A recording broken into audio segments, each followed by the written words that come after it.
Well, we are really going over a whole list of events that are going on in our region for the holiday season and for the end of November and also December. And we are being joined this morning by Bethany Sheffer from the Sharon Audubon Center. And Bethany's going to talk with us a little bit about some of the things that are coming up at the Audubon Center in between now and the end of December. Bethany, good morning. Thanks for joining us. Hi, thank you so much, Marshall. Good morning to you as well. All right. So, Sharon Audubon is kicked up, and I know there's always something that comes across my mind every year at this time, and that is the Christmas bird count. I was first introduced to that by Marshall Case many, many, many years ago. And that is an event that is, I think, just probably one of the best subscribed bird events in the country. Yes, I wouldn't argue with that at all. And it's certainly one of the oldest. It really started at the turn of the 20th century, where people used to really go out and see how much quarry they could get during Christmas time. So people would go out with their guns, they would shoot as many birds as they could, and then they would come and compare the quarry at the end of the day. And so it was really all due to a gentleman named Frank Chapman, who again at the turn of the 20th century had proposed that people start counting birds instead of hunting them, because people were starting to take notice about bird population decline at that time. So that was really what sort of changed the game for birds in that really perilous time where their numbers are really plummeting pretty quickly.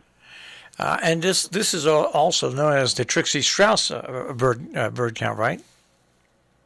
That's right. Yep. And so that's our regional count here in Sharon. And so when folks set up their Christmas bird count circles, it's a specific radius that's utilized to be able to cover specific geographic area that usually includes a variety of different habitats to make sure that we can get as many different species as possible to really get a good idea of what population numbers might be, again, for a variety of species that usually will reside or overwinter in a variety of different habitats like forests and fields and farmlands and things like that. Now, this is coming up on December 19th, and this is a 24-hour count, right? People can take the full 24 hours and then report what they found? Yes, and I think that's the most absolutely delightful facet of the Christmas bird count myself, even though I cannot claim, even as an enthusiastic birder, that I've ever done a full 24-hour count. But there are loads and loads of birders out there who do really, truly take advantage of that full 24 hours. So usually what that looks like is that people might wake up early to try to get owl species that are active still in those twilight hours. No. So then you can go out for the rest of the day, and then you can maybe, if you didn't get your owls in those early morning hours, you might go out at night again before your time is up to try to get those species. Now, do people register for this? They do, yeah. And so if people want to volunteer with us at Sharon Audubon and accompany us on our routes as part of the count, then they're more than welcome to email me directly or contact me at the office to be able to sign up. We've had a couple of people call already that are, have been wanting to get back in the Christmas counts and be a part of the census. And so we have a few routes, through us at Sharon that we'd be happy to put folks on if they would like to participate. And I will mention that you are not required to do the full 24 hours by any means, and you're not even required to accompany us for the full time that staff might be out on our routes. So if you only want to go out for a couple of hours and just get your feet wet, that's perfectly fine. We're happy to accommodate folks. That is December 19th, the Trixie Strauss Christmas at Bird Count. We'll back up a little bit here and go with something that's related to that, and that is on December 11th, your Christmas Bird Count preamble and project. Let's talk a little bit about that. Oh, yeah, sure. Yeah, so that's, speaking of getting folks' feet wet and Christmas bird count activity, this is a really good way for folks to see what exactly happens on the Christmas bird count, like how we're counting species, what we're looking for. We'll be going over certain field marks to be able to identify pretty common backyard birds that you would see, watching your feeders, for example. And that's actually a really important thing to mention for Christmas bird count is not everybody has to go out on a route to be able to participate in the count. we have, I think we had upwards of maybe 40-something folks at one point in our annual count that were just at home that were watching their feeders.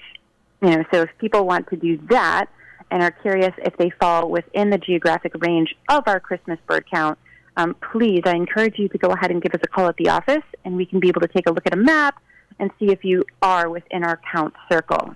Because if you are, then again, watching feeders is a great help for the census because it may capture eruptive species that come down from the boreal forests of northern Canada, Alaska, for example, that might be at your feeder. So you might get pine siskins, you might be getting cool things like evening grosbeaks or something really exciting that maybe we just aren't getting because, we're not looking at feeders per se when we're out on the routes.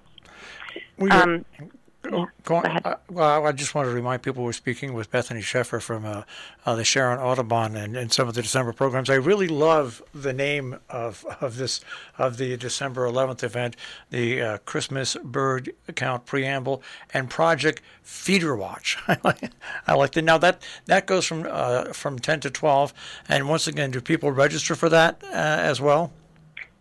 They do, yep. And so folks can go ahead and contact. Actually, no, that one is taken care of through the website. So people can log onto our website at sharon.audubon.org. They can find that particular event, and then you can register through the website there.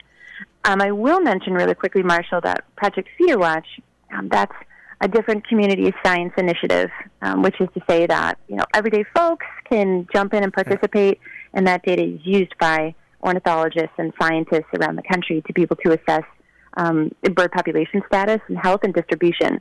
So Project Feeder Watch also goes back some years. Back in the 70s, it was started in Canada, and that essentially involves folks honestly just watching their feeders throughout the entirety of the winter.